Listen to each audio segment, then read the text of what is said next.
और एक बड़ी खबर आपको बता दें, तृणमूल कांग्रेस के नेता के दफ्तर में धारदार हथियार बरामद हुए हैं। टीएमसी नेता सलाउद्दीन सरदार के दफ्तर में यह हथियार मिले। बंगाल के नारायणपुर में पुलिस ने छापेमारी की थी और उसके बाद टीएमसी नेता के दफ्तर से ये हथियार मिले हैं। अब ये देखिए कितने घातक हथियार हैं और कितनी ज्यादा संख्या में। सवाल ये कि इसका इस्तेमाल क्या होना, क्या चुनाव के नतीजों के बाद किसी तरह की कोई प्लानिंग की जा रही थी? क्योंकि ये टीएमसी नेता के दफ्तर से बरामद हुए हैं, ऐसे में तृणमूल कांग्रेस से भी कई सवाल पूछे जा रहे हैं। बंगाल के दक्षिण 24 परगना जिले के नारायणपुर घुटियारी शरीफ क्षेत्र में सलाउद्दीन के टीएमसी ऑफिस में खतरनाक हथियारों का जखीरा पुलिस ने बरामद किया है। हिंदुओं सोचो, अगर टीएमसी जीत गई होती तो क्या होता? ममता बनर्जी अगर जीत जाती तो हिंदुओं का नरसंहार का पूरी तैयारी थी। बंगाल बांग्लादेश बन जाता।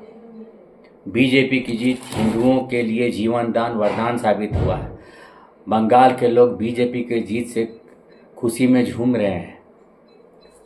वहीं राहुल गांधी, इंडी गठबंधन समेत पूरा इकोसिस्टम जो है झूठा नैरेटिव गढ़ रहा है।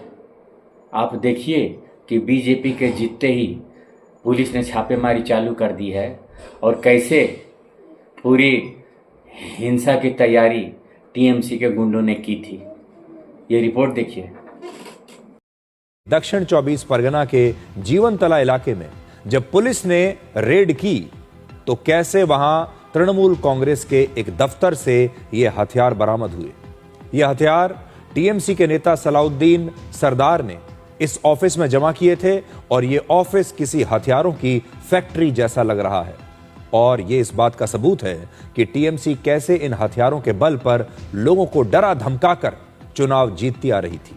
5 मई को पश्चिम बंगाल के उत्तरी 24 परगना के संदेश खाली में भी हिंसा हुई और पुलिस और केंद्रीय सुरक्षा बलों के जवान जब इस हिंसा को कंट्रोल करने के लिए पहुंचे तो इन अपराधियों ने जवानों पर ही गोलियों और बम से हमला कर दिया और इस हमले में पुलिस और केंद्रीय सुरक्षा बल के 5 जवान घायल हो गए और पुलिस ने यहां से भारी मात्रा में बम और हथियार बरामद किए हैं। इसके अलावा पूर्वी कोलकाता के एक इलाके में टीएमसी और बीजेपी के कार्यकर्ताओं के बीच पत्थरबाजी हुई और हिंसा हुई।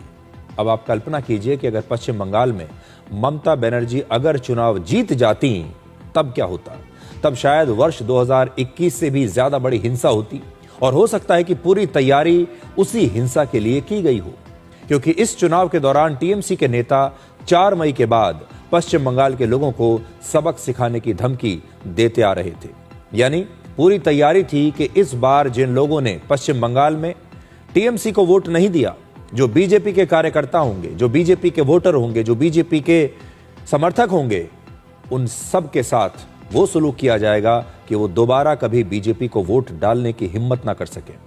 सबसे खास बात यह है कि कल तक टीएमसी के जो गुंडे आम जनता को डरा धमका रहे थे, सत्ता बदलते ही अब यही गुंडे टीएमसी का पट्टा उतार कर और बीजेपी का पट्टा पहनकर गुंडागर्दी कर रहे हैं।